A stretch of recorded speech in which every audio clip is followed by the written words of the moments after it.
When giving online, most people will donate and then not think about it again, but from time to time, mistakes happen and a donor might ask you to make some corrections or adjustments to their donation, or perhaps you might need to reassign a transaction to a different person record. Thankfully, Nucleus Giving makes all of this easy. First, you can track down a giver's donation by identifying the specific person in the People tab of Giving, or find the gift in question in the Transaction tab. Once you've found the gift you're looking for, click the Edit button. If it's a digital transaction that needs editing, you can adjust the fund the donation was initially set to be given towards. You can also adjust or add a memo, and when done, click Save Changes. For offline transactions and donations that an admin adds manually for physical cash or checks, you can adjust the dollar amount, the date the gift was given, the fund, the method, cash, check, other, as well as the memo attached to the donation, and as always, make sure to save any changes. You can also delete offline donations altogether. To delete a manually added donation, click Actions, choose Delete Transaction from the drop-down menu, and then select Yes, Delete Now. Of course, unless there's been an administrative error or other issue when entering in a donation manually, we recommend that you'd never change a transaction's details without the giver's consent. Now, in the case a donor has misplaced their digital giving receipt, you can resend a receipt for any donation to their email address. While viewing a transaction's details, click Actions, then choose Resend Receipt. The receipt will be sent to the primary email address linked in the person's profile who owns that donation. Select Yes, resend the receipt, and that's it. The email will come from hello@nucleus.church, so make sure the donor knows to look out for an email from that address.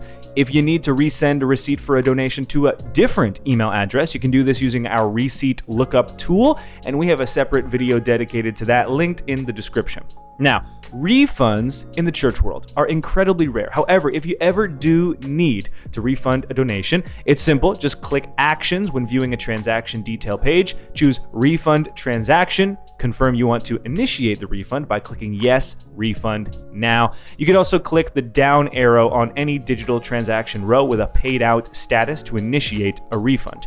Importantly, because a refund is a completely new transaction, you will be charged the transaction fee according to the method of giving on top of the entire amount the donor originally gave. So if the donation was given via credit card, you'll cover the 1.9% transaction fee. If the donation was given via ACH, you'll cover the flat 25-cent transaction fee. So for example, if you're refunding a $100 donation via credit card, the total amount given by the donor would have been $101.94. You'll return all $101.94 to the donor and then cover the additional 1.9% on this new transaction. This means a total of $103.91 will leave your bank account.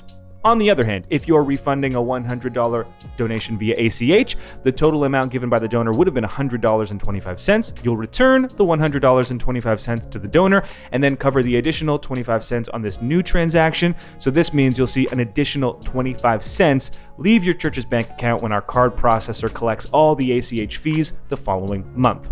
Now, what happens if you don't see the refund donation option? Well, to initiate a refund, the donation needs to have landed in your church's bank account. This means the donation needs to have a paid out status before you'll see this option in the list of actions on any transaction. And again, the need for refunds does not happen very often, but if they do, you are now prepared. Let's move to reassigning transactions. There's an easy way to do this. While viewing a transaction's details, click Actions and then choose Reassign Transaction. Next, type in the name of the new person you want the donation to be associated with, and then click the Save Changes button. And now the donation will be attributed to the new person and will appear on that person's annual tax statement rather than the original donor's. If you need to take multiple transactions associated with one person and reassign all of them to a different person, there's a much more efficient way to do that than reassigning each donation one by one. Instead of taking care of this directly in your giving, you'll actually do this in your financial account in church settings. Here, click on the Bulk Reassign tab. When you're ready, click Begin Reassignment. Type the person's name or email address you want to reassign all transactions from, and then type the person's name or email address you want to reassign all transactions to. Check the box to agree to the reassignment and save changes. Now, please do proceed with caution here because once you bulk reassign transactions, there is no undo. And of course, if you need assistance in any of these tasks, please don't hesitate to reach out.